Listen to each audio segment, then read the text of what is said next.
waiting for it. I'm waiting for the notification. Oh shit, let me open that shit up too. Oh wait. Swearing or no? Yes, Oh, yes, it's okay to swear. I put it so it's like mature audience. Oh? What are we doing on this podcast? I only put it that way so a lot of people do this so that they don't get in trouble with mine like Right, Twitch that makes sense. TOS. They found me. It's Oh. not my fault. I was like, I don't think we've ever done that, but okay. FBI open up. Probably start doing that. I keep forgetting that I'm wearing this apron every time I sit down in front of the camera. Yeah. Boom. Okay. So now we get an influx of people. Oh my gosh, thanks. Nice. Always help and love supporting their Support. creators. Oh my gosh, thank you for the follow, 3Tachi. That's me! Thank I was you. gonna make a guess. Oh, sorry. I got really excited. He was really excited. I was like, "Can you get? That's me." Never mind.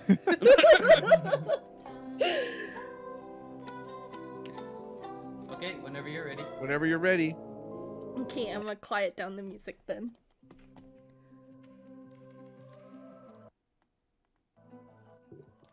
Okay. Can't wait to see this avatar. I know, me too. Oh my God. I'm excited to see the last Airbender.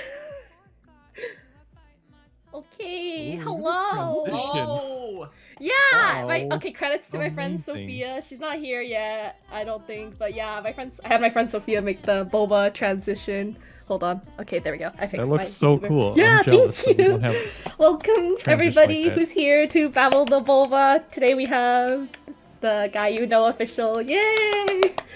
Would you like to introduce yourselves to everyone? Sure. So I'm Seb.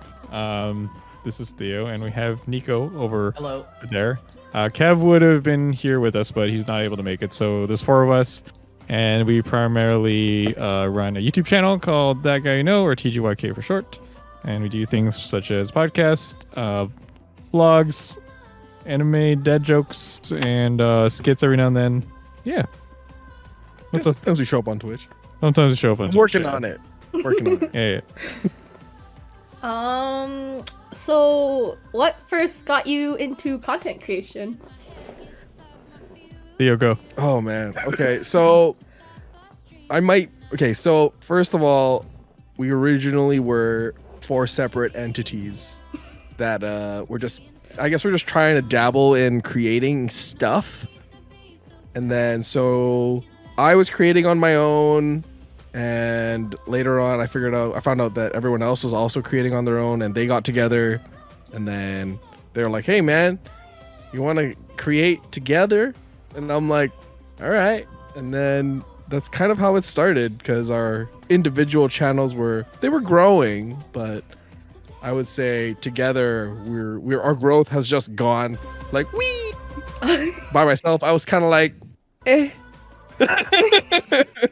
So I mean that's how I saw it happening. So I mean, Yeah. was that good? I don't know. Yeah, I'd say so. How'd you start, Seb? Oh, me? Okay.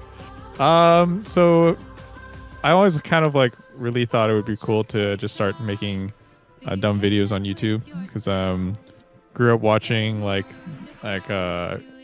Corridor Digital, Freddie Wong, Ninja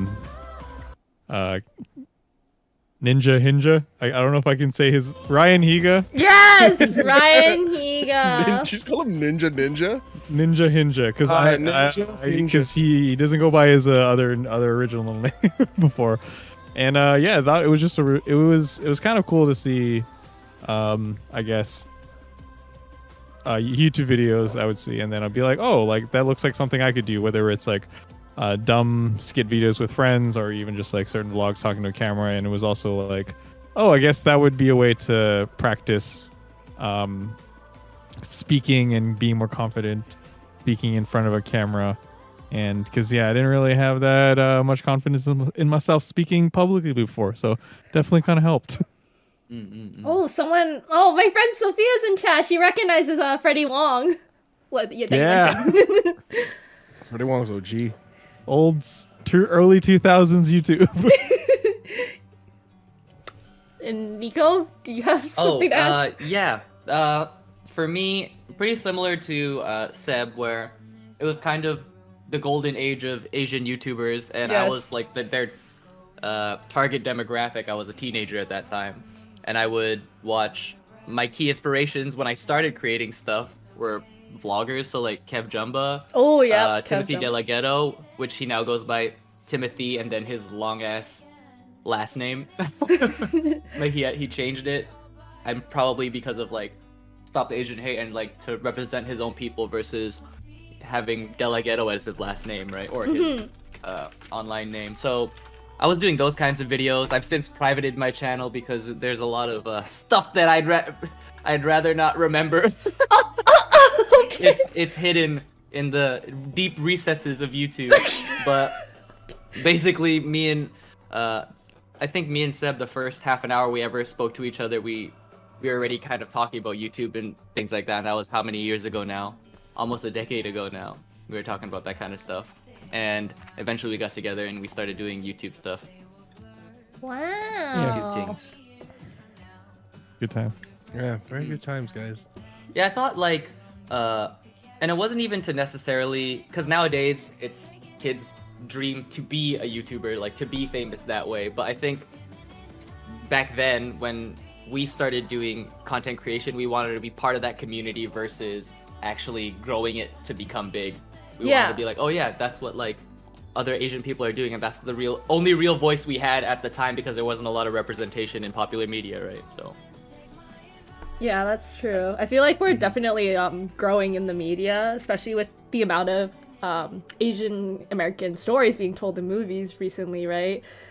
Like, especially, I think what was it, Crazy Rich Asians was definitely the stepping stone to a lot more stories being told. Because after that, The Farewell was released. And then, of course, like, as the years gone by, like Minari, and then, the recent one that came out was like Everywhere, Everything All at Once. I'm sorry, That's I a messed up good the movie. name. I have yet to Highly see it. Oh my recommend gosh, that movie. I haven't had the time to, but I've yet to see it. I hear it's so good.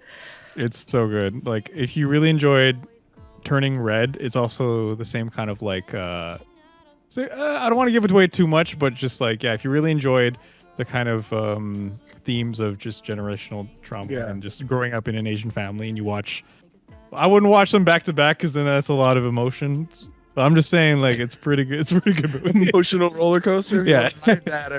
Yeah. Okay, my next question is, what's the thing about...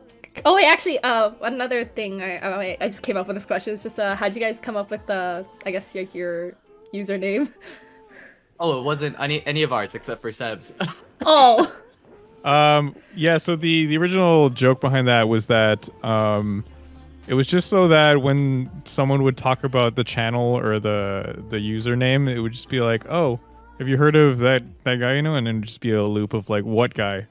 You're like, it's that guy, the one that you know.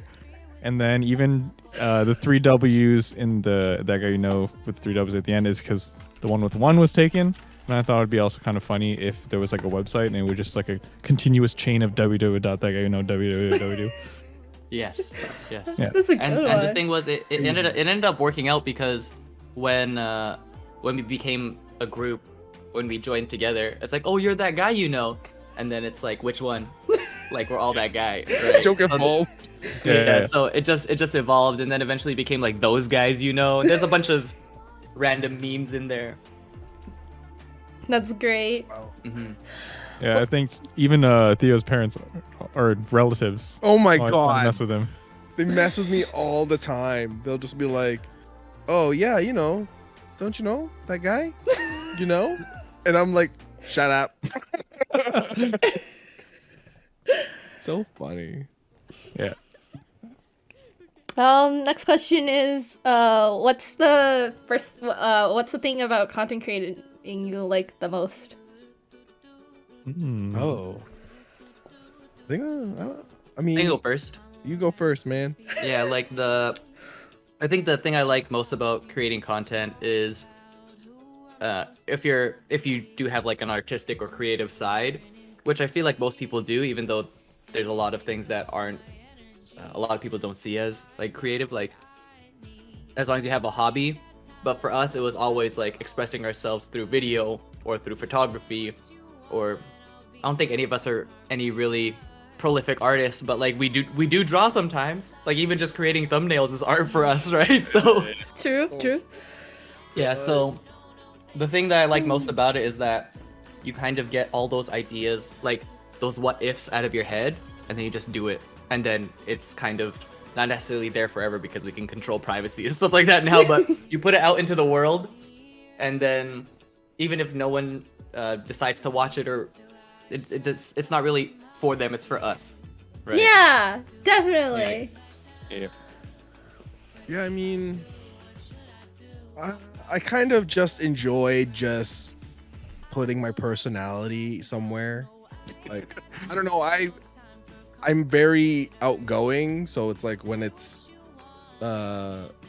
involving people on like Twitch or people chatting to me or making a YouTube video and reading the comments, I just like that interaction with people. And it's that I feel like it's personal when you can actually interact with the people that are watching your video. I mean, I feel like it's a lot harder for us if it would like, maybe if every single person subscribed said one comment, I think we'd be there all year. But I don't know, it's very personal, and I just feel like it's a nice way to be part of a community. It's kind of why I like it. Yeah. I think for me it's really fun. Just like we always have dumb ideas, even when you're growing up. You're always like, oh bro, what if you like climbed that jungle gym and you did like a flip off of it, and wouldn't that be funny? Haha. But for us, it's like when we come up with like fun creative ideas, and the difference between actually like conceptualizing something that you think you want to try and then actually like going out, filming it, having that product out there, or even just having the video on YouTube, and we can look back on it and be like, this is like we did this, like we lived this, we had a lot of fun memories. It's almost like you go to like an old photo and you look at something, you're like, yeah, I remember that fun times, but now we have actual like vlogs or like skits that we can look back on, or our dad jokes, and be like, yeah, like these were parts of an idea we had, and it's something we could send to people, and we were happy to see that other people also enjoyed. I think Nico is always saying how like a lot of the times we make the videos to make ourselves laugh, and we're just happy other people enjoy them too. That's exactly it. Like I just said, it's like for no one else except for us. And then again, it's about not necessarily representation. That's like a much bigger idea, but like-minded folks, it's like, oh, they're out there, and it's not just for us anymore, it's for us to share, right? Yeah. Yeah. It's really nice. So what does your routine look like for the day or week? What do you mean? Like YouTube-wise? Just daily life. Oh my god. Okay. It's too fun. Okay, so let's see. You guys So don't my- have to be like entertaining for this. It's just like to see like, yeah, what you guys do. So, I guess depending on if I have ongoing projects or not. So sometimes I have photos I have to edit, so I'll slot those in the day somewhere. I do work a 9 to 5 Monday to Friday, so I gotta balance my work life with my content creation on top of my own mental health and leisure. So like I usually play games to relax, and then it's time to edit photos. Nice. Very nice. Monday, Friday. Yeah. I think that Theo kind of summed it up. Like in terms of in general, like a lot of us just do this. Like we don't do this full time. We have our regular jobs, and then we just come back to this as like a passion project. And it's also like us just hanging out. Like a lot of times, like even if we're not filming anything, we're still just hanging out. So the day in life is usually just for me just looking up other YouTube videos.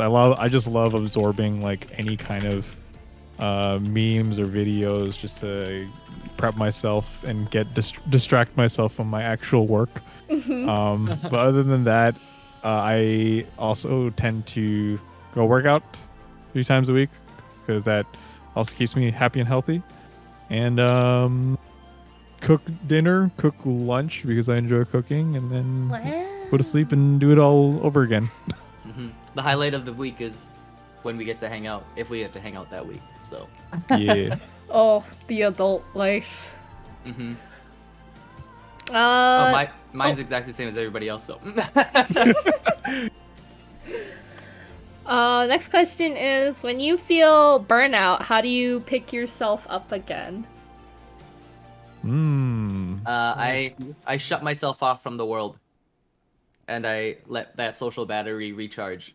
Like if I have, let's say, right now I'm pretty busy. I have work, I have school, and then I podcast and video with the boys, and sometimes it's morning all the way to night, rinse and repeat for like 5, sometimes 6 days in a row, right? So that 6th or 7th day, it's just like shut it down, do nothing, regain all energy, do chores.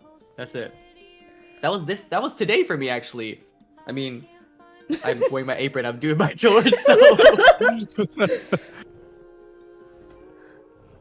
I guess for me, when I get burnout, oh man, I just stopped doing everything that was connected to that thing. So like for photography, I usually get burnout every now and then, and it's just like I can't be creative if I'm burned out, so I just shut it off. I go do something totally unrelated. Like maybe I'll just sit and just watch videos that have no meaning. Yeah, Yeah, usually boy. when that happens, I get like 20 messages in a row. Like he'll send me reels on Instagram. Oh yeah, usually Reels. it's just Instagram reels and I'm just laughing. Yeah. Like I don't know, just as long as it's not related to the thing that I got burned out from, I'm usually okay.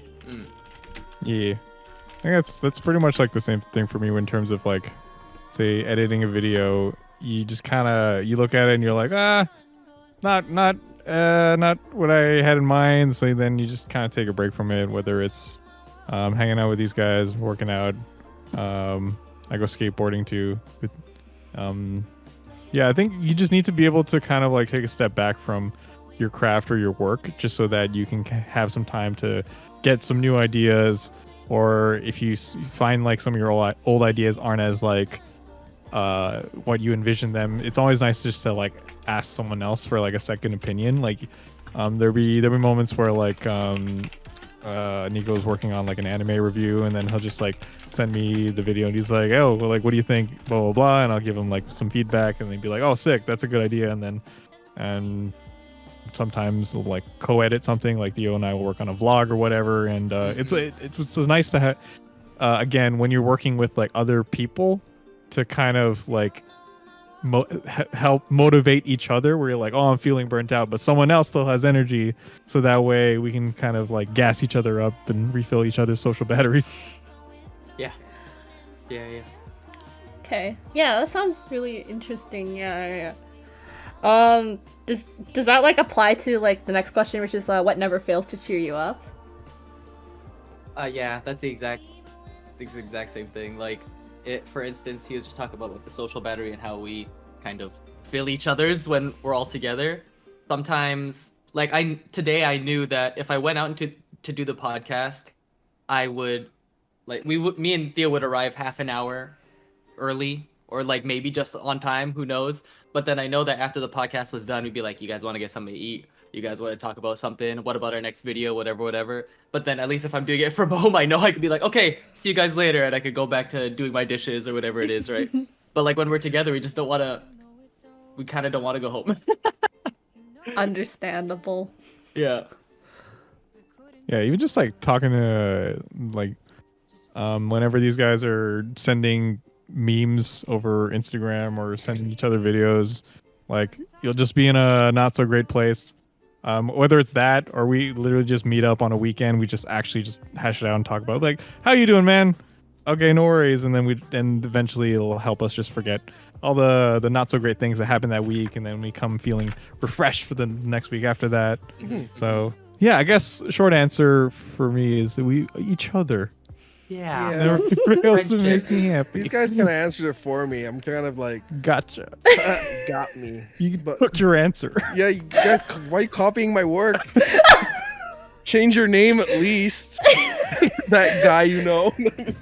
But like, yeah, no, I mean, I don't know. I just feel like we, as a unit, if someone's not doing so hot, we just as a unit try and figure out, like, well, you know what? Let's try and figure this out together, and you know, we're kind of a unit. We're a team. Absolute unit. Absolute unit. fucking unit. Yeah, no, that's I guess the answer. Yeah, Mm. you guys suck. Well, so Took my I answer. have a question. So like, you started this podcast 2 years ago, you said? Or this No, video last cast, year. this stream? Last year. Last year? And how many guests have you had since then? If you could ballpark it. Hold on. Like since then? So, yeah, like since you started, because it's specifically been Asian guests. Yes. Mm, mm. Hold on. I have it in my Discord. Oh, nice. Oh, wow. She's like, can't trick me. I I have have. a number. Yeah. I even gave her the ballpark. So Gave her the 1, out. 2, 3, 4, 5, 6, 7, 8, 9, 10, 11, 12, 13, 14, 15. Oh wait, Wow. there's 2 more. Wow. Like 16, 17. Busy, Oh, so about busy. 17. And then I Hell have yeah. 2 more official, like, oh, they've already confirmed coming up. Okay, nice. So Well, what was we're the... we're 3, so Yes, yes. So it counts as 3 people. Oh yeah, So, oh like, yes, what- I forgot. So some of these people also like it was just like they're like it's like collab, kind of like you guys. Mm. So I guess there's probably more that I missed. Oh my gosh, I'm feeling kind of bad now. ballpark. Yeah. Ballpark. So like for what was the main reason that you decided to start something like this? Was it like a specific event that happened, or was it just like the world needs this? I feel like I just came up with the idea because like I saw a bunch of podcasts coming up, or like just like casual ones on just like interviewing people, and I was like, like I kind of want to do that. Like I want to like do something to like, I guess not only like help out with Stop Asian Hate, but also like spread love through the community, because May is Asian Pacific Heritage Month. Like I wanted to do something. This is what I came up with, and hence the name Babble the Boba. Right. That makes a lot of sense. Yeah, so it was just like, for instance, the way we all kind of started our content creation, where it's just like we saw someone doing it and we thought it would be cool, and then you just did it too. Basically, yeah. That's actually how I started streaming too. That's actually the basis of how almost every single content creator starts. They'd be like, I want to do what this person's doing, and then they do exactly what that person's doing, and then they find success when they deviate and find their own path from that. It's because like if you copy somebody exactly, then there's like a hard cap on how much you can succeed, because that person that you're copying is already the successful version of what you're doing, right? Yes. So as soon as you deviate, which I feel like this is a pretty niche podcast. Yes, you'd it only is find quite growth, I niche. think. Yeah. And it was funny, I used to listen to this podcast called The Champs, and they were, both of the hosts were both white, but their guests were exclusively black entertainers. That's interesting. And I was like, yeah, it was really interesting. And it was a very rated R podcast, but it was very, very hilarious. And they had like 100-something episodes. So it's like, there's always somebody out there that you can interview. Honestly, true. Oh, that reminds me. I still have to post the VODs from last year. Oops. Oopsies. You'll get to it. Don't worry Oopsie about it. doodles. Hey, it comes with time and how often you do it, and then you'll just know. Yeah. Oh, Yeah, like- speaking of, I should probably promote the charity too. I'm so bad with promoting. It's in. I put the link Oh, in we're the chat. worst. Yeah, we can help you. Yeah. Let us know I what mean, you like, again, like it comes down to that. I mean, of course, promoting the charity is very, very important. But like when it comes to promoting ourselves, we actually really fucking suck at it. I'm fucking promoting myself too. It's okay. Yeah, it's weird. It's the hardest part. Yeah. Marketing. Yeah. Yeah. Making the things easy. You get together, you get a camera, get some microphones, Yeah. start That's the talking, fun part. and then That's it's the like, fun part, yeah. yeah. So how do we tell everyone about it? I'm like, yeah. Just be like, if you found it, you found it. Yeah. Oh, that brings another question to mind for me is how did Oh. you find us specifically? Did you just type in like Asian content creators? No. If you did, that's like amazing. We made it past the algorithm somehow. I think. Okay, so I think it was on Facebook. One of your anime dad jokes videos is on there. On Facebook. Yeah. What? Because I mindlessly, Alright. I still do this. I mindlessly scroll on videos on Facebook, even like back then. And I was like, oh, these guys are funny. And do they have more stuff? So then I searched up your YouTube and I'm like, oh my gosh, they have more stuff. And I found like, I found like, was it the cartoon dad jokes? And I share those dad jokes with my friends. And they think it's so funny. Yes. You know what's funny is that that's actually one of our least popular dad joke videos. Which one? The Because cartoon one? The cartoon one. Yeah. Really? I got all of them because these were like all my childhood Target cartoons. demographic, dude. I think okay, the one that stands out the most is it was like it's the one about like the ketchup and then like Whose joke was it? I think it was Nico. I said ketchup? I gotta watch that video again. It was like I'm sorry, it's so funny to me. It's like what did Squidward say to Patrick on like how much ketchup he wanted, and then Patrick's like a little. Oh, little. I think that's Oh, that's Theo's joke. Yeah, that's yeah, yeah. Theo's You have joke. mine? Oh, I Yeah, did a bunch of those. But you told that to Nico, that's why. Yes. Oh, I think Not I was Nico with it. laughing at Nico's. Oh my god, those were the ones where we were laughing before I even could deliver the punchlines. Yeah, it's really good. We like fall off screen. Yeah. That's a I good love one. how, like, I'm looking at our channel right now, and I like how there's like arcs in our like upload history, where it's just like we were able to go to a bunch of cons in a row, so it's like 4 or 5 vlogs in like 10 videos, and then afterwards it's like Seb's covers, and then Yeah. one of Nico's covers. Yeah. You can And- tell the Rona hit during a certain part. Yeah, and then I have like 3 anime reviews randomly. That's really good. Anyways, Oh. That was a good cartoon joke though. that was a great one. I think. Oh, and when you had, I think it was these 2 cosplay girls. I think they're cosplaying like Kim Possible and Shigo. Oh, One yeah, of those are, the- are One joke that really stood out, and I tell this to everybody, is when they watch Madoka Magica, is the like, remember that blonde girl, Mommy? Like, what was her favorite drink? And it was like the cappuccino. I'm like, this is so good. That's crazy. yeah. Oh wow, that was one of our earlier ones too. Yeah. Yo, I didn't even notice that on my anime review of Dimension W, you said Alexa play Dimension W. Oh, It's a little YouTube thumbnail art just for Oh Nico. yeah, speaking, this is a good segue, because to my next question was, Lil, what is your favorite anime dad joke that, yeah, just in general? It doesn't have to be one you created. It can be someone else created it. I don't know if I have a favorite. Ones I wrote. Yeah. Because those are the ones I probably remember, the ones that I wrote. The one that Oh I yeah, get that the also most- segues to my next question, which is, do you like come up with your your jokes? Like, how do you come up with these? I'm actually like, Oh, we sit in silence for an hour, and all sit in the same room and just laugh at our phones Yeah. while we write down our jokes. Because if we tell the jokes to anybody else, they're not gonna laugh during like the actual recording of it, right? So True. we just kind of brainstorm all together, or we'll start talking about, hey, when's the next dad joke? And then we'll be driving somewhere, and everyone's just silent That's true. because we're thinking about all our Yeah. jokes, right? So We also make a lot of these jokes to each other off camera. So like, so I know some people always ask us like, oh, do you guys write your own jokes? And we're like, yeah, we do.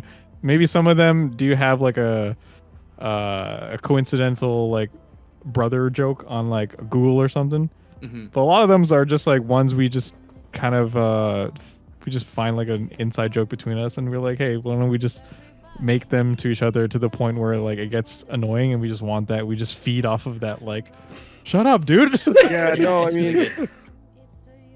this is like Nico said, where I'm just sitting in a room. I'm literally sitting in a room, blank-minded, just staring at a wall, going, "What animes have I watched? Who's in it?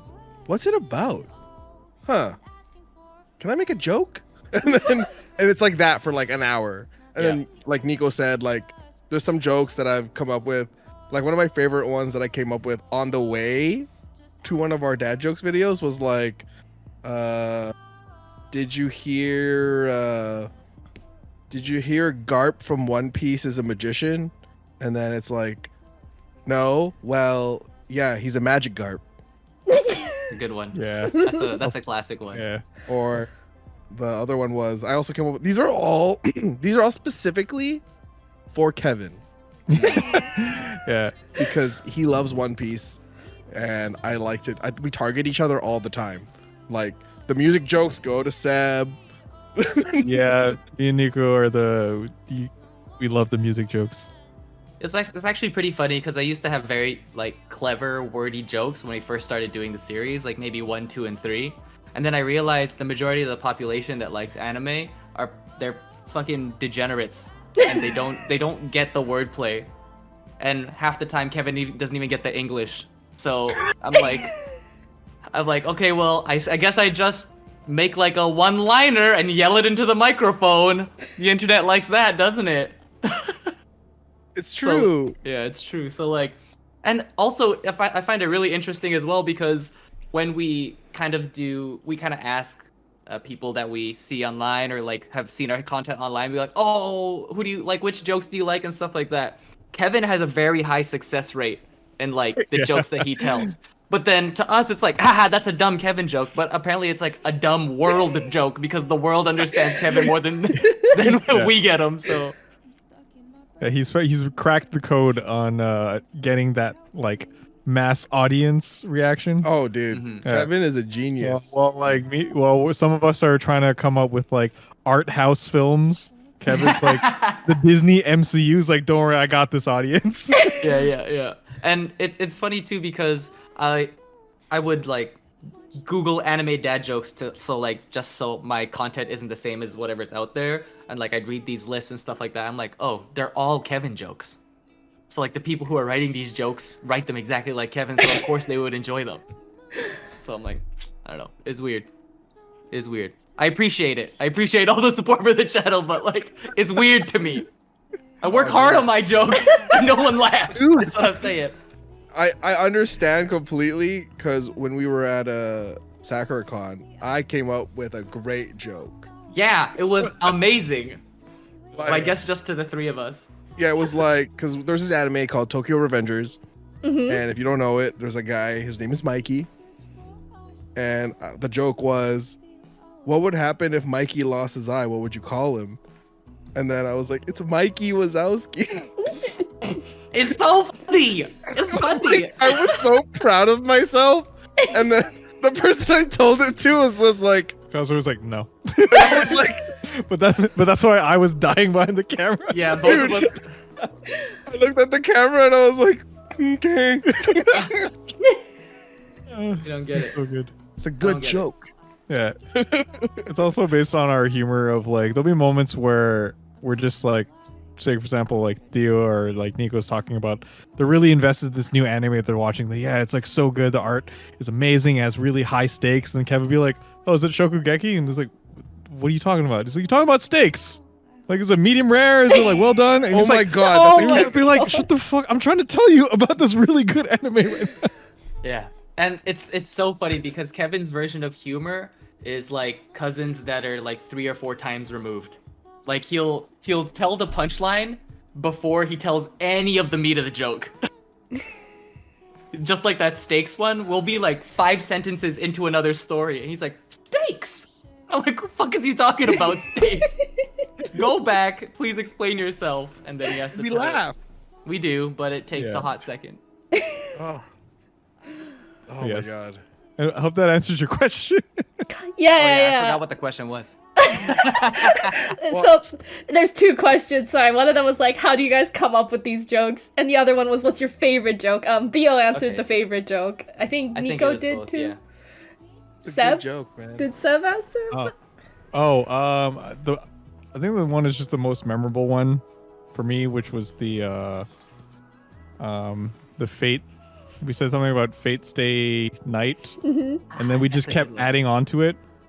Yeah. Like, yeah, because like, oh, that's a fate. Like, oh, what happens when you like order off a bigger menu on Uber Eats? It's like a fate grand order. Oh my god, I remember this. It's like, what happens when you sharpen all the knives? Oh, it's a limited plate works.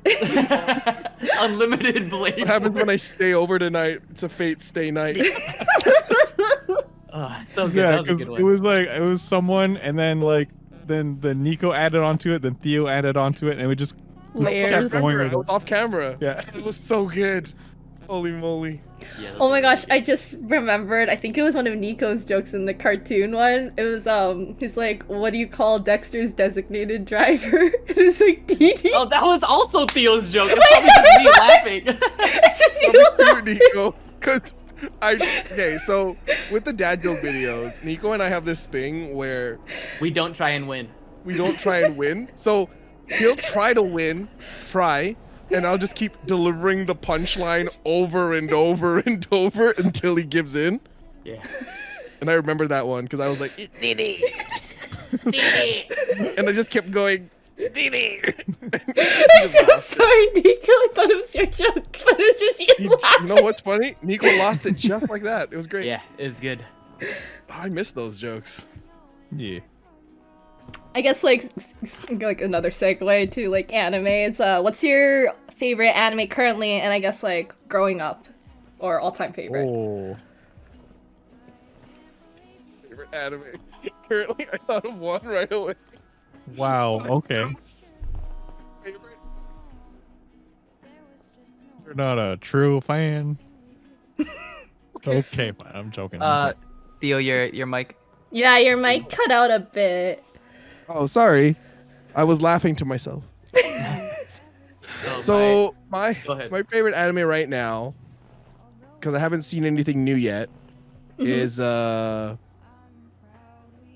Ranking of Kings. Oh, that's a good one. I think That I've is heard new, of that so- one. Oh my god. Yeah, so there's this main character. His name is Boji. And he's cool. It's if you haven't seen it, go watch Ranking of Kings. It Hold is. on. Am I thinking good. of the same thing? No, I cried literally maybe like 2 episodes in. Japanese name is Osama. Yeah, it's on my list. It's on my list. Yeah, it's the one I'm thinking of. Yeah, it's on my Good, list. good. It's That's good. a good Good. one. It's good. It looks Watch it. very It's great. wholesome. Yeah. It looks very wholesome. And yeah, I guess older anime would be, man, my favorite old anime. There's so many, but I can always relate to Gundam. Man, you took my answer, bro. You took mine earlier, so Fine. get wrecked. Fine. It's so funny when you said I could always relate to Gundam. I'm like, oh, that's crazy. I didn't know you have a giant robot and lived in space. You didn't know? I didn't know that. That's crazy. Yo, I'll pick you up later. All right, that's crazy. What about you guys? Well, like you mentioned, yeah, like for growing up, it was Gundam because Just say Gundam. well, first off, it's a whole genre in itself because there's so many other series within Gundam, Yeah. and like I have a Gundam on top of my shelf right now, and like I like giant robots flying and shooting and like it's something. Floating. Yeah, something about when you're a young teenage boy and you see like cool mechs like doing cool space things, you're like, yeah, I like this. But currently I've also like we talked about Tokyo Revengers. We even cosplayed from Tokyo Revengers this year, and if you're into kind of like Yankee or like delinquent kind of genre, which is more about like Tokyo street gangs, but they're like in middle school. Mm-hmm. So to spend your suspension of disbelief for a little bit, but they're also like instead of the traditional kind of like Yankee delinquent design and aesthetic, they're all kind of like updated for more like they have like more Bishonen looks. So they're very Oh, like okay. pretty anime boys, but they're bad guys. But they're not all bad guys. They're bad guys, but they're not a bad guy. Yeah. Like an anti-hero in a way, or no? I'm sorry? Like an anti-hero, or no? No, he's actually a They're- good guy. Well, the main they fight character each is other. definitely like a good guy, but he's not the traditional like shonen like, yeah, I'll just beat up the rival gangs. He's actually a horrible fighter. Oh, he's like the weakest guy. Yeah, he's called the crybaby hero for a reason. Ah, Yeah. Oh, me? yes, Nico. Yeah, you. I have it's almost like a subgenre of stuff that I really really liked lately, and I don't know what to call it specifically, but it's kind of like you follow one character or maybe two characters as they go through journeys to like different just like places in their world. So the one that comes off the top of my head is Wandering Witch: The Journey of Elena. Another one is Oh, that one sounds Kino's familiar. Journey. Mm-hmm. Sorry? Oh, that Yeah, one sounds that one's- familiar. Yeah, that one's really it actually found some popularity. Kino's Journey is another one, and like the premise of all those is that they want to see what their world has to offer. So every episode they're like in a different country or a different land, and they kind of Wow. and they just kind of like figure out what's happening. So those are the two off the top of my head that Oh, I've been okay. enjoying lately. Wait, that kind of reminds me of this anime that's on my list. I can't remember, but the name. It's, the whole plot is about this girl who just reincarnates into a world where there's no books, and she basically has to like create books so that she can read them, I guess. Oh yeah, I heard about that one. I forgot what it's called. Mm. I think. Well, if you want a good isekai recommendation, you should check out Mushoku Tensei. Oh, Good that's show. top tier. That's top tier for sure. Jobless? Or yeah, in English, jobless reincarnation. Yo, I just got trading cards for that. It's great. Let me make cards for that already. Freaking awesome. Favorite old school anime, and I guess technically now it would be old school, would be Full Metal. Classic. Yes, It's it a is classic. classic anime now. It's classic. Yikes! It's classic anime. I Is enjoyed it Brotherhood in my youth. technically classic? It's more than 20 years old now. Is it? Yeah, The they were original, around the 2000? original, Full Metal. 2003. Yeah. 2003. Oh, almost 20 years old. Almost. Yikes. I guess the segues into if you could live in any anime world, what would it be and why? Oh, Reminds me of there's the- a lot that I wouldn't live in. It's like, oh, you're an Attack on Titan? You know what? Oh, I'm okay no. where I am. Again, a lot I would not live in. Huh. Oh, I got mine. Where would I want to live in an anime? Where would I want to live? You know what? Down with living in I'm down with living in Sailor Moon. Let's go live there. You mean the 90s? But you might get your soul sucked away by random monsters. Okay, every anime has something to do with some monster sucking souls from regular peeps. So, I mean, this is at least this one I have the chance to be saved by like Sailor Scouts. So Goku's just gonna blow up half the planet. So Yeah, because so whenever we ask ourselves these questions to the guys, we always assume we're never the main character. We're just a random person. yeah, So we'd be like, yeah, I live in like Naruto's world, so I can use ninjutsu. But you're like, yeah, but you're just a regular person because you just or like teleport. the ramen guy. He doesn't have jutsu. He just makes ramen. Yeah. So that's why I would live in the Shokugeki no Soma world. Even if I'm a regular person, I could visit their school festival and eat their food. Being regular's dope. Yeah. I have no fucking idea which world I would live in. Probably one where you, where it's like a Rock Lee situation where you could just train to become the best, versus like a lot of anime where they're just born with power. Mm. You know what I mean? So like, Yeah. A sports So, like- anime. yeah, like I mean, Trading arc. yeah, I guess. That's yeah. You could just be Yeah. in Haikyuu's world and just, You know what? I'd be in like any isekai where there's like a mercenaries guild, but I'd be like the guy who works the front desk at the Mercenary Guild. Oh. You know what I'm saying? Like he's like, oh, Neat. this is your mission. Who knows if you'll come back? But I'm getting paid regardless. So. And people be Nice. like, hey, that's Okay. the guy. Let me tip you some of these like dragon scales that I got. I'd be like, oh, I'll see you later, bro. Thanks for the dragon scales. You know what's funny? I feel like we've had this conversation, and Nico said he'd want to be the clerk. Yeah. Yeah. Yeah. Always. You get the cool stories, and then, you know, You sounds like a live. good job. Mm-hmm. I don't know why I said I wanted to be a young, like back in high school. Yeah. What about you, Wendy or / Eclair? I used to think like maybe like fairy tale in a way, cause like I want like magical powers, and I want to go on like quests and stuff. Consider the following: you're not the main character. You're just the guy that lives in the town that's about to explode. Oh yeah, true. Freaking they You know what I'm always saying? destroy the town. That's what I'm saying. I was thinking maybe then Violet Evergarden then. Oh. Yes. Okay. And what a beautiful world. Yeah, aesthetic I world. love Pretty. I love the idea of just having people like writing letters for you because, you know, communicating emotions are hard, right? And then you have these Yeah. people like just help you write out your emotions onto paper because back then like a lot of people didn't know how to read or write, right? Right. So then they had these people just like type it out for them, and then like it just really helped like bring people closer together, which I really liked. And I'm just like, yo, I want to be in a world like that. So would you be an auto doll, as in one of the people who wrote those letters? Oh my gosh, I'd love to. Oh my gosh, that'd be amazing.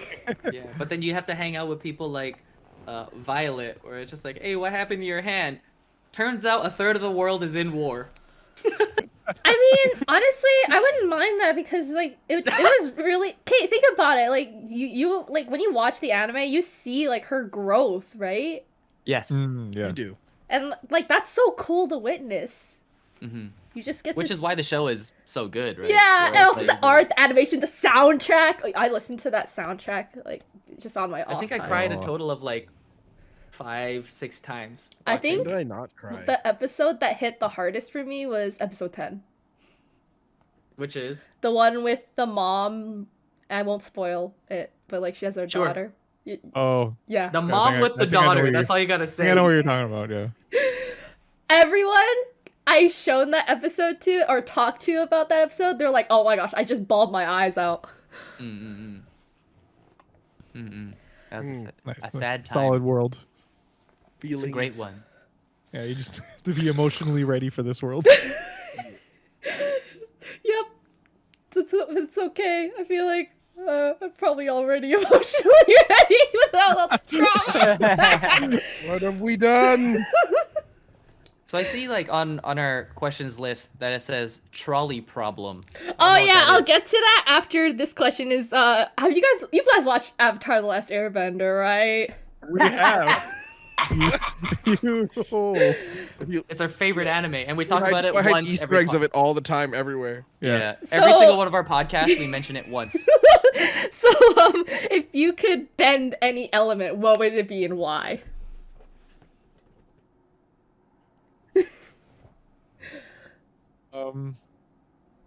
I know what Well- I'd want to be, and then I know what I'd probably be. Fair, yeah. You can say that too. I Whoever would. wants to I'd go want to first. be an Earth. I'd be an Earth. I want to be an Earthbender because, like, you know, houses are expensive, but if you're an Earthbender, you just like boom, boom, bam, 4 bedrooms, 2 baths. Honestly, true. Like I remember Toph what I'm made saying? a like what was it, a rock tent? Remember that episode when she had that fight with Katara? Yes, she made a rock tent, but that was like with like 2 seconds 2 worth of work. seconds. Exactly. So imagine you wanted like a big You had house. 8 hours. That's what I was saying. Yeah. It wouldn't But even then be most like- hours. It would be minutes. Yeah, exactly. But you'd have to still. I'm in architecture school right now, so Okay. you'd have to do like a floor plan, or else that it wouldn't be structurally sound. Oh, I mean, like the building process would be minutes. Yes. But the planning Minutes. that takes a lot. Yes. But what Damn. would you actual? So what was the actual one that you'd be then? I'd probably be an airbender for sure. Yeah, like I want to be an earthbender, but then like when I'm bored, it's like, oh, where am I? Oh, you're in a temple that we don't do anything up here. We just hang out and ride bison. So I'm like, all right. Wait, that's actually mine, because I was like, that's actually like, I remember taking a test and they're like, oh, you have a personality of an airbender. I'm like, that makes sense. Man, Yeah. yeah, I want to be a firebender, but I think I'd be water tribe. What a You? tribe. You're very familial. Yeah, I'm very, like, even just the way I talk about everything is like community, family, together. Yeah. And that's definitely water tribe. Mm-hmm. Water tribe. Yeah. That's what I was thinking when you said Yeah. that. Like, when Sokka did the water tribe. Yeah, I actually do want to be an airbender because I want to fly. Yeah, me Like too. flying looks dope, and if I'm not flying, I want to ride an air scooter. Yes. Yeah. So Yeah, what would you really be? A firebender. Yeah, I'm like, Probably, I'm pretty yeah. sure you'd actually be a firebender. I think the personality test told me I was a firebender. I'm like, yeah, I Yeah, guess so. airbenders are never the main character, dude. I know. What do you mean? I feel like in Korra where they're just using like electrical bending to like as workers. They're like, Oh yeah, because Korra took place in the Industrial Revolution, basically. yeah. I mean, if you were to be a firebender Korra, you're kind of like you're in a good position, a little bit kind of Get a little growth in the industry. you could use some humbleness, you could chill out. But yeah, like post Avatar Aang, like you're all right. Actually, I recently saw a post saying that the Fire Nation is actually the only nation that has that allows women into their military. All the other fighters that you see that are women aren't like a formal kind of military. Oh They're just kind of yeah. like fighters. They're like rebel fighters or Oh something. yeah, kind of like the Kyoshi warriors. Exactly. I thought also that was really really like the whole I guess a lot of people say that Avatar: The Last Airbender is also inspired by like true events that happened in the past, like World War II. I really like that, and also the whole Ba Sing Se being kind of like either North Korea or China with the wall around the thing, and just like you know how you have to go on a guided tour. Remember when Team Avatar went to Ba Sing Se? And they had to go on a no war. Yeah, there was no war in Ba Sing Se. They had to go on a guided tour. They constantly had was it Judy Guy. that the tour guide Yeah. would follow them. I'm like, that's basically like what happened like in North Korea, because like when you go visit to North Korea, like they have to guide you and stuff, and they look at your phone Yep, too. this is the same thing. Yeah. Yep. Man, It's what- literally they walk you through their like let's say like a Hollywood set of what they Yeah, want you to they think it's show like, you the right? good stuff, right? Remember they got the best like room and stuff, and then like when they finally saw the slums, they're like, oh my gosh, like this is actually what's happening. Yeah, it's actually horrifying. It is. That show's such That's so ahead of its good. time. Such a good show. Love it. Yes. Or another thing was someone pointed this out. It was, remember Aang infiltrated that Fire Nation school?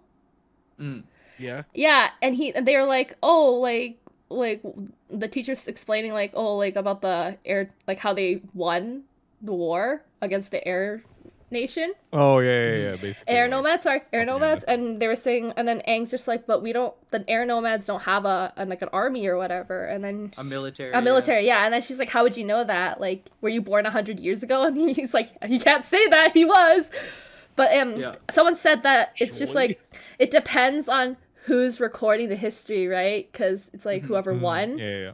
and I remember someone learning in social studies like that.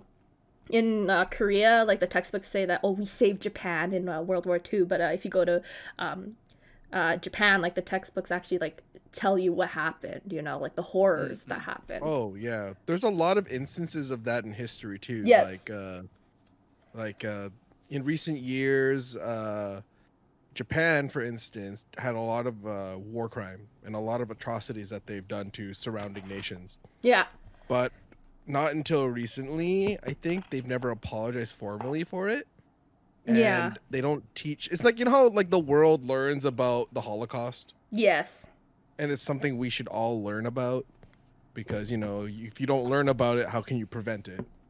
Yeah. Right? Those who Yeah. do not learn from history are destined to repeat it. Exactly. Yes. So then there were some really big incidents that happened in this place called Nanjing, Yes. Yes. but Japan refuses to teach it. Oh my god. Yeah. I can see it. But it's like you said, like the people who want you to learn what you want, like what they want you to learn, they won't obviously include the things that make them look bad. Yeah. But it's okay. Yeah, that kind of reminds me of how we also just have a lot of, I guess like how do you say this, Asian racism that's not talked about in like that happened in Canada, right? Like we kind of brush over it, you know, like the Japanese internment camps or the having the Chinese build the railway, right? Oh yeah, we had one right here. Yeah. The barn at the Peony. Yeah, in Vancouver, there's Yeah. The red not barn in the as much Peony. about history of that. Yeah. I saw it in our history books about that was where the local, like the government would take away the land, and but the thing is when it was over, it's not like they gave it back. Yeah, exactly. Cause my social teacher, he's Japanese, and he told me that his aunt lived in Vancouver, right? And for the like when they were being taken away, they saw his aunt saw the neighbors taking all their like farming equipment because they knew they were not gonna come back. Yeah, we have a lot of that here, and I mean, it sucks because growing up, it's like I didn't really see it, like it wasn't so obvious, like the racism, I guess, because you know you're a kid, you're growing up, you're like whatever, we play. I'm gonna throw rocks at you, you're gonna throw rocks at me. I mean, that's how it works. Yeah. But I think I noticed it more in my teens and my like young adult, where people were a lot more vocal about it. Yeah. Yeah, I think looking back for me as well too. Like it wasn't until I like growing up as a kid, it wasn't until I heard offhand comments of like, oh, those kind of people are meant for, you know, like they're like this. And then prior to that, it was just like, oh no, I thought, you know, these other kids are just like me. And then it wasn't until like hearing from older adults, I was like, oh, should I start like distinguishing myself from these other people who don't look like me, which is a weird thing to teach. Yeah. Because like I think they say something about how racism is like It's taught. it's taught. Like you don't just develop it, right? Well, because kids don't know the difference. Yeah. As a kid, I was like, yeah, I'll definitely. play with this guy, I'll play with that guy. We're gonna go on the slide. We're gonna play on the playground. Grounders. It's like, who's it? Yeah. Like, we didn't care, but I don't know. It's a lot more. It's just a lot more apparent as I grew up that people were telling me to like go back to my own country. We speak English here, and I'm like, whoa. When was this an issue, and has it always been an issue? Like, Was that the latest question? Have you Sorry, I experienced- feel like we jumped ahead to Yeah, your- we jumped ahead, but like it's okay. We'll get to the other stuff later. I guess like that also relates to my questions. Just like if you're comfortable to share, do you have like anything, like have you personally like would you like to share any experiences of racism that you've oh yeah, I was on the SkyTrain. Oh, me too. Yeah, I was just talking to some people, but they speak Tagalog, so I would speak to them in Tagalog, and then a Caucasian man, was all like, "Hey, we speak English here," and I'm like, "Whoa, dude!" Me too. I also I'm like, speak "I English. actually- what? I mean, just because I know another language, and you're assuming that I'm not from here because of the color of my skin, and I'm speaking this other language that you have no idea about, you're so like rude and very. This is not what I feel like when I say I am Canadian. Like when I say I'm Canadian, I always take pride in being Canadian. yeah. But then, I don't know. At this moment, I was just like, I kind of felt torn. I was like, wow. I used to tell people I didn't really, because again, I was blind to it. Like, I don't know racism. I don't know what you guys talking about. But it just became more and more apparent. Been told to go back to my country. I've been told about my people by someone who isn't of my descent. and then they told me I was wrong. Oh my gosh. Mm, So I was like, okay. yeah. Yeah, it's crazy. Yeah. I think for me, like, I haven't had any personal ones that are that upfront. I think just because, like, I mostly try to remove myself from any person that I guess, like, whether it's on public transit or on the street that is looking for specifically someone to pick on. I'm just kind of hyper aware. So I tend to just avoid those situations, but I definitely have been around other friends that have like directly had that happen to them because a lot of these people that tend to pick on um like for example, even just seeing in our local news, we've had just like Asian women that have been randomly attacked because they're some angry people that are just blaming us for the Rona, even though it had nothing to do with it. But yeah, they tend to go for people that were like so like some of my friends when I don't see them who are Asian women, when they are out and they have to be hyper aware because they've had instances of people going up to them where they're just like say like, oh, like this pandemic's your fault. um some of them have gone close to almost being like hit by just Oh some my people gosh. that are just like really mad at the situation and they just take it out on the first like image or visual that they see. And because news reports have said that, yeah, this pandemic was from this country, and then you kind of look like that person from that country even though you're a totally different ethnicity. They just take it out on that first target that they see. So like it's I always feel like it's always our job as like either people that represent Asians and other creators to just like educate others to say that, you know what, it's not like not all Asians are the same. Yeah. You shouldn't generalize any person from any specific country that treats you in a wrong way. Where you go like, well, I got this person from this country offended me, therefore I'm just never going to travel to that country. I'm never going to eat their food. I'm never going to get to know them. And you start generalizing, and then you're like, well, you just miss out on like the actual rich culture of that entire people. So Mm-hmm. I didn't mean to kind of not answer the question, but I just haven't personally had like an attack like that to me. But Hmm. I have had friends that have experienced it, unfortunately. Yeah, like my personal experiences.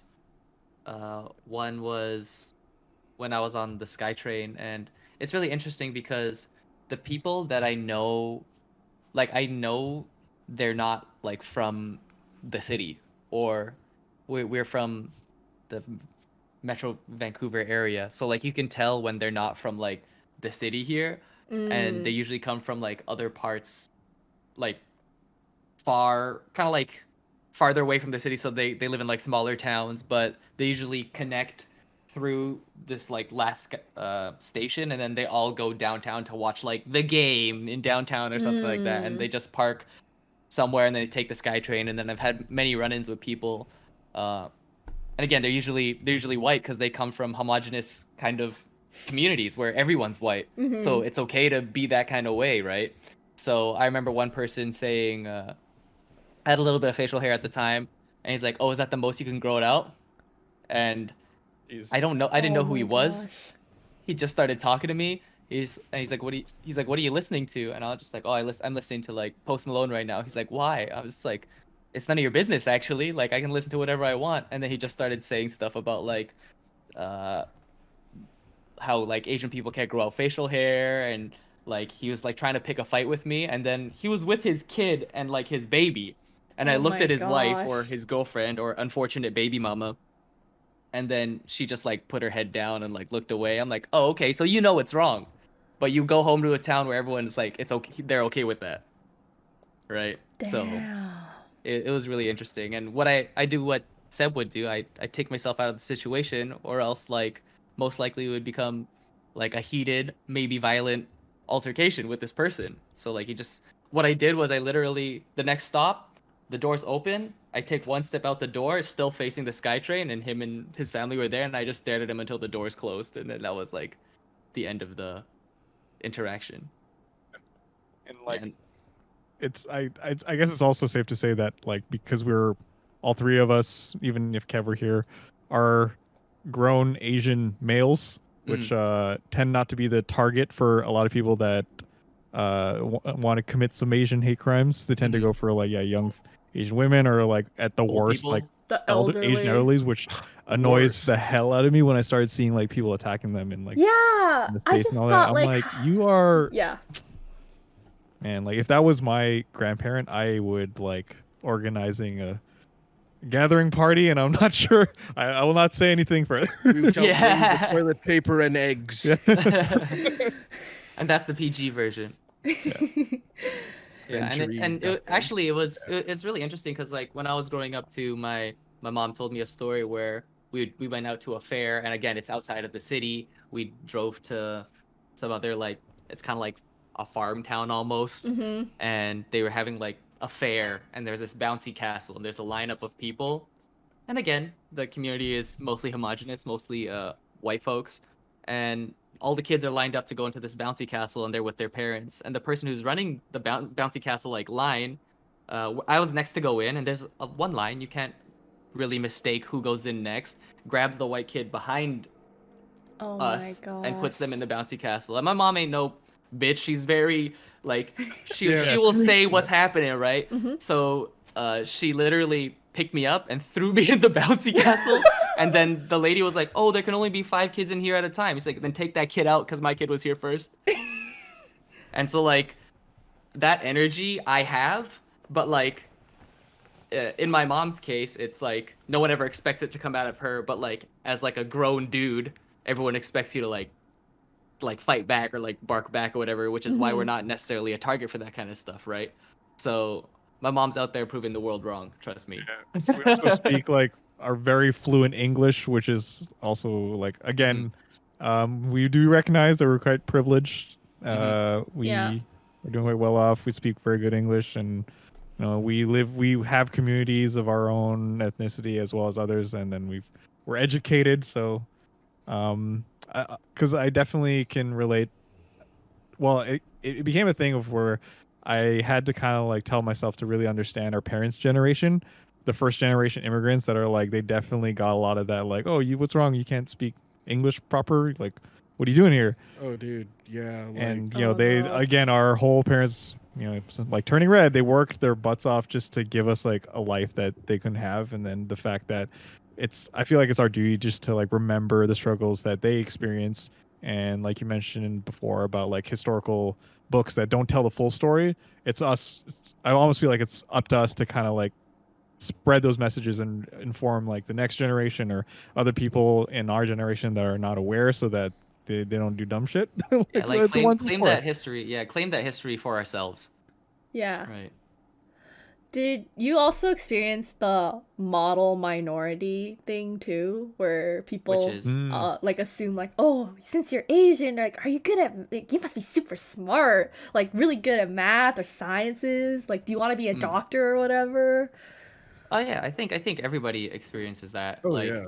because when you're growing up, you don't have the full breadth of knowledge as an adult does. I mean, luckily now people have Google and they can Google that shit. But like back in the day, you just like you knew. In my school, I only had like maybe 2 white people per grade, and there was like 2,000 of us in high school, Mm-hmm. and there was like 2 white people per grade. So it's like they were a mystery to me until I started like working, and then I'm like, oh, that's what they're like. Oh, snap. Mine was like Yeah. reverse. Yeah, exactly. So it's like people have this isolated view, and they have all these assumptions. So the real solution to everything is like hang out with everybody. Yeah. I mean, well, high school was more mixed, which was nice. But in elementary school, I was like the exotic kid. Yeah, I think you told us both. I was the tannish one, and everyone else was white. Yeah, Theo always tells us this story about how he used to bring such nice, yummy Southeast Asian lunches to school, and then people were like, "What's that stinky thing you're eating?" And he's like, Basically, like I was like, I don't know, I like it. It's called flavor, brother. Yeah, like it was so Flavor weird town. because hearing everybody else like they grew up in very. It's funny because where I live, it's like a mixed community, but for some reason, I was in a French immersion school.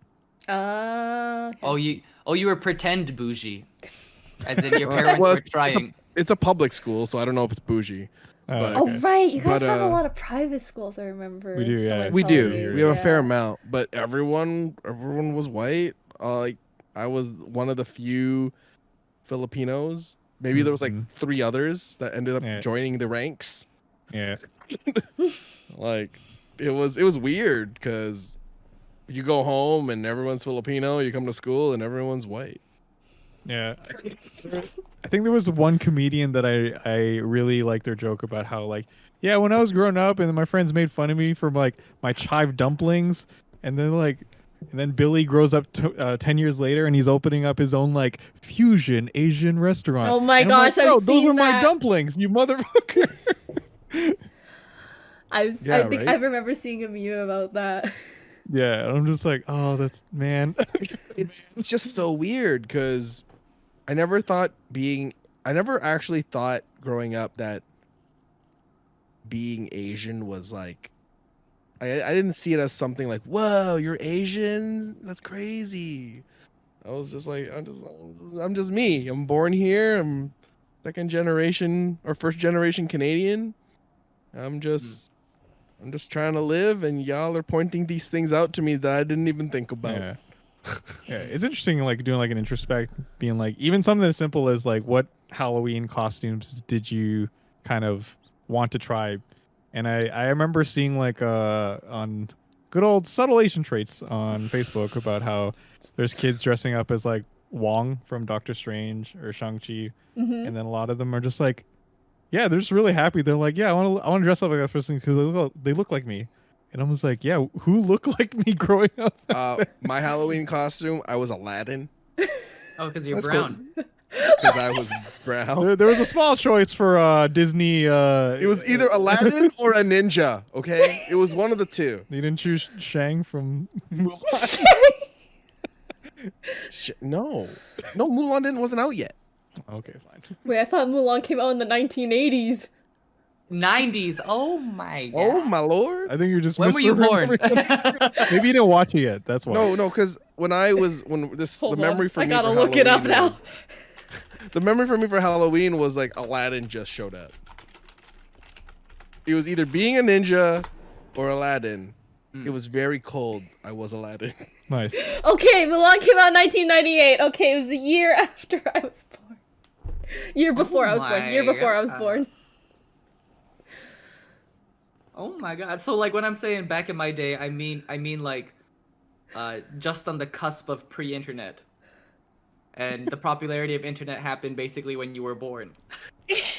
Like that was like the rise of it. So, Oh like, yeah, The first like 1/3 of our lives was yeah. When internet people list. used to Yahoo something instead of Yeah. Google something. Oh yeah, Oof. I probably like started using the internet when Google came out. Yeah, there you go. There you Like, go. huh. Yeah. Holy, dang. Do you have a favorite Asian in the media? Hmm. Usually when questions like that come up, the first thing that comes to mind is like me. I'm the Yeah, best. Yeah, Nico. Yeah. Oh, see? Favorite? Aside from each other. Kevin. Kevin. I don't think a favorite. I think it's I have a more. favorite. Oh, you do? I Go ahead. do. I really like Aquafina. Aquafina. Aquafina's All right. pretty good. Dude, she just, I don't know, just the way she carries herself is just like, you feel like a normal person. Like, you're not Yeah. famous, but you are. Mhm. But you don't carry yourself like Yeah. you're above anybody I else. feel like you could just all of a sudden hang out with her if you're I in feel the like if she showed up, I'd freak out for like 4 minutes and then I'd forget. Yeah. Like, I don't know.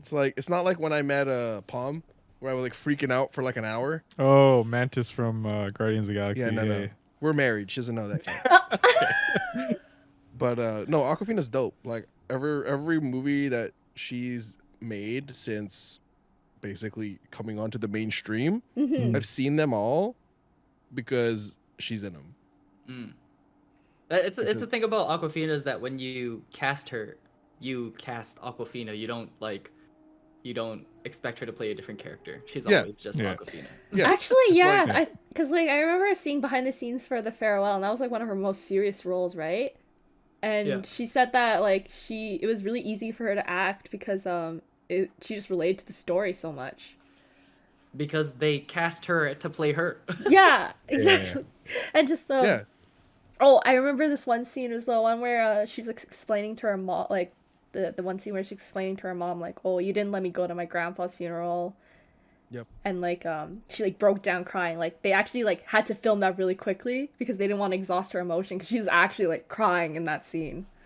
Oh man. Oh yeah, no, Yeah. like honestly, that's why I feel like Asian media is just gonna kick off because we have all these stories. Yeah. We have so many good stories, bro. Yeah, Yeah, we're already riding that wave. Yeah. Like we as like Filipinos, we've received like Trece on Netflix. Yeah. That's 100% Raya. about Raya is a good one. It's not specifically about Filipinos, but we'll take it. It's Southeast got a little Asian? bit of everything. They sticks. yeah. Yeah. You know, Leia Salonga. Oh my Yeah, gosh, who's yes, Leah, yes. How about you? Who's your famous? Dante Bosco. Yes. Yeah. Because Rufio? yeah, because first, I think to me that was like the first instance of, because you know in a Filipino household they're like, oh, why do you want to try doing entertainment and acting? Like you can't be successful in that unless you move back to the home country. And they'd be like, have you heard of Dante Bosco? Yeah. He's in Hook and he's Zuko and he's still like doing side projects and he's like Zuko, Jake Long, the American Dragon, Jake and Dong. apparently, and he was super nice when we met him in person. Oh my yeah, that's a good gosh. story. Yeah, Nico just grabbed him by the arm and is like, "Can we take a photo?" He's like, "Oh, sure." Oh yeah, I was slightly intoxicated. Oh.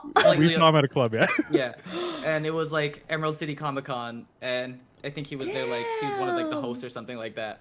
And he was walking off the stage after saying like, "Okay, everybody, have a good night," blah blah blah blah. And then like he's not a very tall person, and we're not necessarily tall by any standards, but we're much taller than he is. So like I literally like grab him like by the arm or shoulder or something like that, and I was just like, "Can we have your photo?" And then it's just like 4 or 5 dudes standing behind like that, and then just like, "Oh, yeah." I was like, okay, nice. And if you ever see that photo, if it ever makes it out to the internet, it's literally like Dante Bosco in the middle, and then us just hovering over. Like, it's really good. Yeah, A great photo. good guy. That's so cool that you met so many like of your like heroes, I guess. Cause yeah. Mm-mm. It's a nice thing about going to conventions. Yeah, and like sometimes you just get lucky. Meeting Yeah. Heroes is great. I think my favorite Asian in media and someone I looked up to a lot is David So probably. Oh. David So comedy? Nice. Yeah. Oh yeah. David So comedy. He's going through the whole adventure, and he has gone through the whole adventure, and he's documented it. So it's easy to see where he came from and Mhm. where he's at now, and how he's living like the literal, not dream, but the very typical story of like an Asian American, but like I guess in our case an Asian North American because we're Canadian, right? So, Mhm. Yeah. like if you watch his very first videos,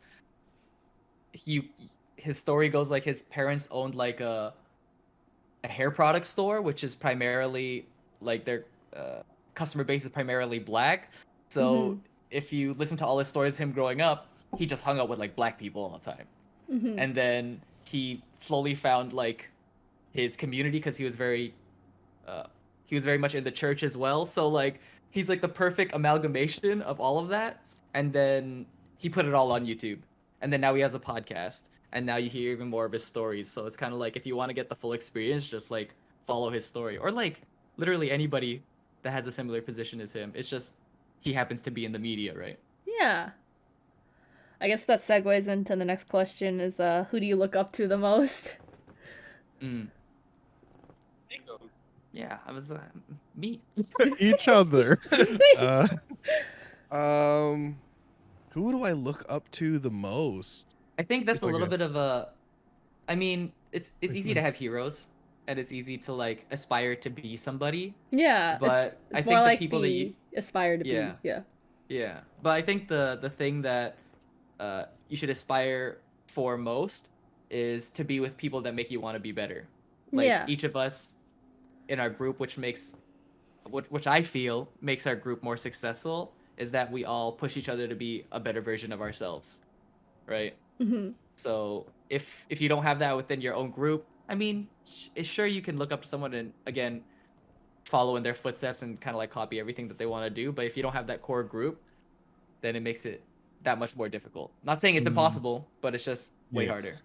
Yeah, no, I was like, look up to. I mean, I don't. Okay, this sounds kind of weird. I don't think I actually look up to anybody. I think it's more along the lines of I've looked to what you've done, Hmm. and I take what is applicable. Mm-hmm. Like someone definitely I refer to a lot in a lot of what I do and how I do things is my dad. I look up to my dad. Yeah. But there are certain things that I wouldn't want to do that my dad did over his years. Like I don't want to walk in the snow from like to go to school at 5 a.m. Like ride a buffalo. I don't know. Wait, what? But Whatever it like is yeah, that you no, did. like my dad's work ethic, the way he just kind of like spears through life, like that's great. That's a great way to do things. But I wouldn't necessarily look up to him for all aspects. Yeah. But for those small things, definitely. Yeah, and Huh. like, it's again back like his point. Theo's point's really makes a lot of sense because you should have people within your reach. Like, yes, stars and celebrities are real life examples, Hmm. but the realest example that you can get is somebody within your community, someone Yeah. that you're actually close to, right? A good example of that is something called voluntourism, where people would go to Africa, like students and let's say volunteers would go to Africa, build schools, uh, build houses, stuff like that, only to turn around for the actual construction workers that live in Africa, or those African countries, I should say, to just rebuild them because they don't know what the fuck they're doing. They're not from there. You know what I mean? They would go back and tear them down and build them up to be actual schools, but it's just kind of like the tourism that it brings, right? So the person who posted this article, she's like, if you want a good example of like representation, then support the people within that community. Yeah. Don't send someone like an emissary, or the specific wording that they use in the article is don't send some white savior, because they disappear and then what happens to all that hope? They go home and what Right, happens to all that yeah. hope, right? Yeah. So representation is really important, but finding that representation within your own community is paramount, I feel. Yeah. Oh, my answer is just Keanu Reeves, just because that man is one, he ages very good, very very nice. True. Two, just being in the like, just being in the actual like Hollywood industry, and the amount of like tragedy that man has gone through, like losing like his wife to an cancer or something. Oh, Is that he's Accident. an accident, but basically he was like his life has been just like marred with a lot of loss, but he's always managed to stay like positive and kind, and to the point he's the kind of guy, no matter, he'll take like the public subway to go to things, and then he gave away all of his money from the Matrix movies to like charity. And like, Wow. because usually when you think of actors and they go through the Hollywood machine, they come out like jaded, they get addicted to whatever, but he's managed to just somehow keep like himself centered and just being a good person, and the internet loves him now for that, because they're just discovering they're like, this guy's actually kind of a pariah in the world of like entertainment. Well, yeah, when entertainers left and right are, you know, getting like turning out to be like not so great people, even though they're portraying great people. Mm-hmm. I mean, yeah, like I mean, of course you'd think all like it's like that thing. Some of them are like that, so all of them must be like that. Yeah. So then when someone like Keanu shows up, it's like, no way, man. Yeah. And like he also speaking of someone that has like, when we worked on like projects for videos and then we've had to direct or act in things, like Keanu's the type of actor that like he fully commits himself to that role to the point where even the John Wick movies, like he did his best to do all the stunt scenes himself, learn all the disciplines he had to just to, you know, like really sell it. Because when you think of some actors, they're like, yeah, I'll just kind of show up, get paid, and leave. Yeah. Or like the ones that actually believe in the whole project, and it's like, and I can respect that as someone who also really loves just making fun stuff on the internet. You're just like, man, like if this guy can stay humble, age really well, and is always like 100% on what he does, like, man, that's a really inspirational person. Actually, you know who's a really cool guy that I look up to now since he's pretty cool to talk to? Freaking Appa. Oh, Kim's convenient. He's so nice. He is the nicest dude. So we met him and he was really nice. He even let us put him in his video. Didn't make us pay for it. He just was like, yeah, sure, I'll be here. Just hanging out. We were just like, wow, cool. I mean, he probably hates us now. No. According to your brother, he doesn't. Okay, yeah. So my brother was on set for something I cannot disclose, but he like. Sure, they already announced he's in it. I don't know, man. I don't know what the limitations are. I don't know. Okay, fine. Are you talking about Avatar: The Last Airbender? I cannot confirm nor deny. It's being filmed in Vancouver. So yeah, my brother brought it up, and he showed him the video. My brother whipped out his phone and goes, "You know my brother?" And he goes, "I remember these guys." And he's like, "Oh no." But he's like the nicest guy. My brother talked to him for like 2 hours. Yeah. Like, that's why he's Uncle Iroh, man. That's why he's gonna be the next Uncle Iroh. Like, this guy, he's like everybody's dad. Yeah, huge Star Wars fan too. So. Oh yeah, I think I saw the image, the thumbnail. I think he was cosplaying from it. I think. Yeah, he got an Obi-Wan outfit on. Yes. He's so cool. Okay, I guess the next question is the trolley problem that Nico mentioned. Oh yes. Oh yeah, I don't know. So do you guys know what the trolley problem is? I do. I do. I didn't know it, but Seb explained it, and I go, "Oh, there's just different ways to explain the trolley problem." But yeah. Okay, yeah.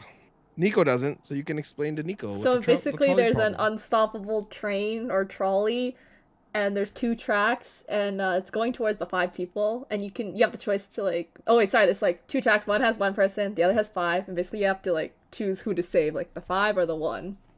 Okay. And like my question is just like, who do you save and why? Oh.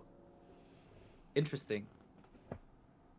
What are the parameters? Who are the 5 and who is the 1? Oh, we'll get into that after I hear your answer. Oh. Okay. Okay, well then, logically the 5, but it depends on who the 1 is. Yeah. Okay. Yeah, I would also logically say the 5. Yeah, I think if like in the moment and your hand is on that like switcher and you had to make a split decision, like I'd probably also do 5 because so it's like, oh, like I'm sorry, 1 person. Like, all right. I'll have to live with this for the rest of my life. Yeah, but you know I feel like you're about to make it a bit spicier. So yeah, so let's say go. the 1 person is the love of your life, and the 5 are your 5 closest friends. Who do you save and why? Oh, Hey, still the save my 5, 5 bro. closest friends. Yeah. because you're single, you mother. No. That's not why I'm picking that. Thanks. Hello, non-existent girlfriend. Bye. No. Because she already said love of my life. Duh. But I feel like I would be broken, but at least I have 5 people to be broken with me. That's okay. Yeah, that's fair. Like I don't think I'd forgive myself for the 5, and I wouldn't forgive myself for the 1. Yeah, there's no way. You can't. But can't. like, Yeah. what are you gonna do? I'd rather be hurt with 5 other people than hurt by myself. Mm-hmm. Oh man, this is a bit trickier because love of my life is in the next room over there.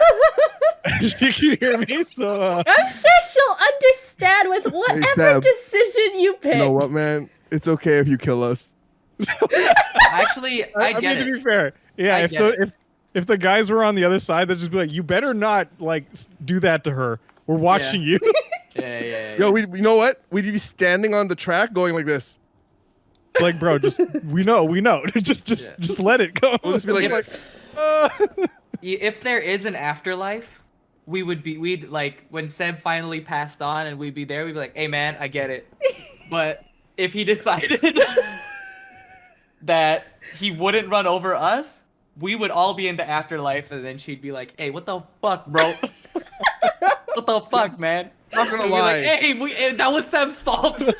Yeah. Hey, that was Seb's fault. Yeah, no, definitely for sure. We'd be on the tracks, all just going like this. It's okay, man. We get it.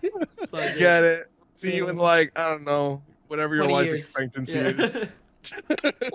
And what about Nico? Or sorry, did you answer, or are you still thinking about it? Oh, me?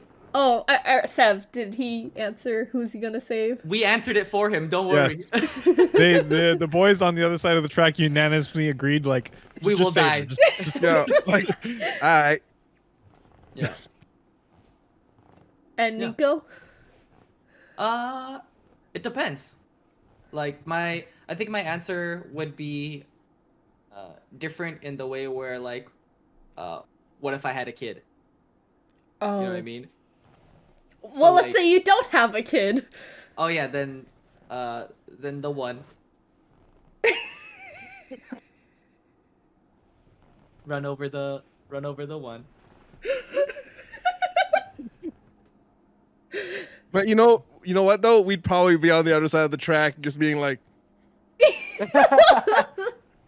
Yeah, most likely. I'm the only one who really kills their lover. It's okay. I actually agree with you, Theo. So you're not the only one.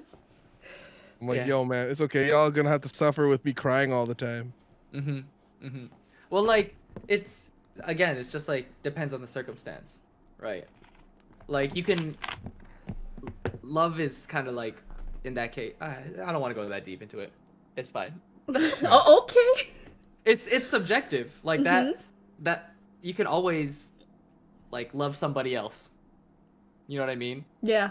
But like, and you could always make another relationship with that. But then trying to make 5 more, yeah. that's ain't got way time for more that. work. I ain't got time for that.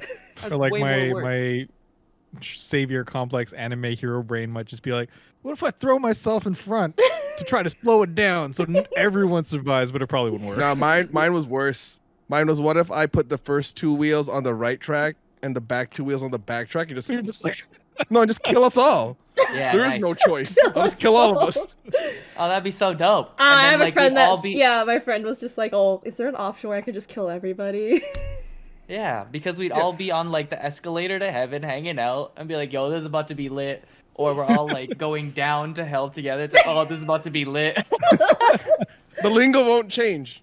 Yeah, it won't. Like, I don't know, equality. If Yeah. everybody lives or everybody dies, guys. I'm sorry. So Yeah. if I change this again, the one person's your mom and the other 5 are your 5 closest friends. Who do you save and why? My 5 closest friends. Yeah. Yeah, my Moms mom would probably understand. Be like, they'd just be like, I've lived a wonderful life, so I understand. And be Yeah. like, Mm, Moms would obviously, understand. we'd all be devastated by it. yeah. But Moms would get it. Yeah. They would. They'd hate to see us sad, and they'd hate to take other people's children. yeah, if anything, if we saved our Oh, moms, yeah. they'd be like, "Where were you? What did you do?" Oh my gosh, yeah. Honestly. Moms are like that. Mhm. Yeah. Moms are special. Yeah, they would always, if anything, they would like make the decision for you. They'd like pull it and then run back to be like, or something like Yeah. that. It's a very like anime Dude, trope. I feel like if you decided to kill the 5, your mom would just get in the way. Anyways. Yeah, she would run She'd up and just she'd like, run over. and yeah, she would make the decision for you. She'd Yeah. look at you and go, and you'd just be stuck with that. I'm gonna talk to you when you get up here. Yeah. Okay, I think that's all the questions I have. But do you guys have anything else to say? Any like self-promotion? I don't know. We're very bad at promoting ourselves. But like, I don't know. I think since I feel like the topic has been like very, very serious, we can end it not necessarily on like a very serious note, but a personal Nico anecdote is when the ideal situation is having all of this just like normalizing everything. Like when it's not like who's your favorite Asian in the media. It's just like who's your favorite star, and it could be included, and like it is including everybody. You know what I mean? Like that's the ideal outcome. So like when my favorite characters in shows are all, or like my favorite kind of shows is when there is somebody like a POC and they don't address the race at all. It's just kind of like, yeah, they're a character. It's not, there's something special about the character. It's not a token Chinese, Filipino, black, whatever culture they're from. It's just, that's Phil, and then Phil is that character, right? So like when so when that is understood, or like the more having multiculturalism part of, I guess, media or pop culture, and when it's not like specifically Asian this, Asian that, then that we're always taking a step in the right direction when it's not, you know, when it's not seen as like token or novel. Yeah, I mean, I think one thing that I've always tried to do, in just because all of these things never was apparent to me until somebody brought it up. But I've always been taught, if you just respect each other, then it doesn't matter. You could be whatever. You could be different races. You could identify as something else, but it doesn't matter. Yeah. Just respect each other enough and be civilized, and there's no issues. Yeah. But we can't do that. But That's you true. know, that's just for individuals who are listening. Respect everybody, and hopefully they respect you back. And that's it. Yeah. Like I'm pretty hopeful that this generation of or like how we're saying, like the generation before us had a lot of like the generational racism, institutional racism and all that. I'm hoping by our generation and the ones that are younger, hopefully we're the next generation that is able to push it forward, because, you know, like these days I feel like Asian things are really cool. You know, everyone loves anime, everyone loves K-pop, everyone loves Kim's Convenience Store, and like it's, I definitely feel like it's getting better. It's not completely gone, but I'm definitely have high hopes for what's coming up, and for anyone that I guess is looking to kind of help support. There's a charity that you guys will find out after this podcast. Also, just if you're genuinely curious about other Asian cultures, talk to people, ask. There's plenty of people on YouTube that are doing content about it, and try the foods. You know what? That's the easiest way to understand other people's culture, and Don't just be educate afraid. yourself. Yeah, if you've never tried chicken feet, it's really good. It is. Oh my gosh. Hell yeah. Yeah, like Yeah. And like if you want a really good example of like I guess media that portrays kind of not necessarily multiculturalism, but different kind of personalities getting along, and everyone's there's a lot of people of color, and they all just like, it's normal. They don't necessarily address a lot of that stuff. Watch Superstore. Superstore is a very, very good show where they just show life as normal versus like today's Cinco de Mayo, so we need like 50 Spanish characters. It's like, no, it's just Superstore is really good at that. Superstores They are focus less on what they are and more about where they are and where they are and who they are. Yeah, Right, it's so not like you don't have your token people. Yeah. Oh, sorry. I remember what I wanted to say about how when there was that movie critic that said that Turning Red was like unrelatable because they couldn't really relate to all like the I Asian-ness of it. remember that. Yeah, and it just be like, instead of being like, oh, can't relate, just like ask yourself, why can't you? Like, why don't you want to try? Like, if you're just be like, oh, I don't know what that is, let me look it up. Maybe ask my friends what that is. Like, I didn't grow up with any European things, but I would be like, I'm still curious to know what that is. I didn't have a horse. Yeah. Slay demons. Yeah. Yeah, it's like, not to like keep extending it, but like a good example or a good parallel you can kind of use is giving every genre of music a chance and then realizing why you don't like it versus just going by popular opinion, or like, you know what I mean? Yeah. So like someone you meet someone and you really, really like who they are as a person, and then you find out they like country music, but you fucking hate country music. But then they'll be like, oh yeah, this is my favorite artist. You don't go like, country music is for folks like you. It's like, no, you go like, oh, why do you like country music? And like, oh, it represents this, this, and this. Here's some of my favorite artists. And then it's like, even if you're not going to listen to it, or like, Take you're it. not going to put it, yeah, you'd be like, oh, that's why this person likes it. Not like, this is why I should continue hating it. You know what I mean? Yeah. So, you just gotta know. You just gotta hang out with everybody. Yeah. Yeah, I guess if you want to check out more of our stuff, we have our YouTube channel, That Guy I Know with 3Ws. We also have our podcast as well, the TGYK podcast. Twitch. We're on Twitch, the Instagram handle. We all have Instagram. You can find it. Follow somewhere. TGYK official, because that's where all of our announcements are usually. They Yeah. spawn from that account, and then we repost them on our Yeah, personal. sometimes we remember and sometimes we don't. Yeah. But So follow They TGYK always official. remember. Yeah. TGYK official. Yeah. Thanks for inviting us on this podcast. It was really Oh, nice. thank you Thanks, for your Eclair. time. Thank you Yeah, for making me laugh with your jokes that I still Oh. remember. That's the idea. Spread the laughs. Yes. Mhm. Spread them laughs. Spread them laughs. You know. Do you have an outro? Do you have like a cool Uh, outro? I do Do you have like a not. catchphrase? Not really. Sorry. I mean, I don't know. Do you play All right. Genshin? Do you play Genshin? Is that the end of your podcast? This is- Like, No. do you play Genshin? This is all Genshin, all Impact. No, because one thing that I'm pretty known for is just like doing voice things, and a lot of people really like my Paimon impression. So I guess that could be my catchphrase, you know, the emergency food where she's like, Oh my god. And then that's like just like the outro of your podcast. You just have that that snippet. Good sign off. That's a great sign off, actually. That's a great Sure. sign off. You know what? Some of the greatest sign-ons and sign-offs are done by accident. Yep. Yeah, I think ours. We just decided. Yeah, I don't know how. I think someone said it, and then we just kind of like would say it as a joke, and eventually it became our podcast sign off. Yeah. Yeah, like normally we go like, we'll go like, we're that guy you know, and if you don't know, Now you know, and like that's how we end our podcast. But Yeah. then I like your outro, the impression. That's Oh. really good. Just- Oh, I guess that's gonna be my outro now. That's really Nice. good. You could be like, what would you call your podcast? When, Babble the Boba? Yeah, that's what it's called. It's just It's called called Babble the Babble Boba. Keep That's good. babbling the boba. I don't know. Yeah.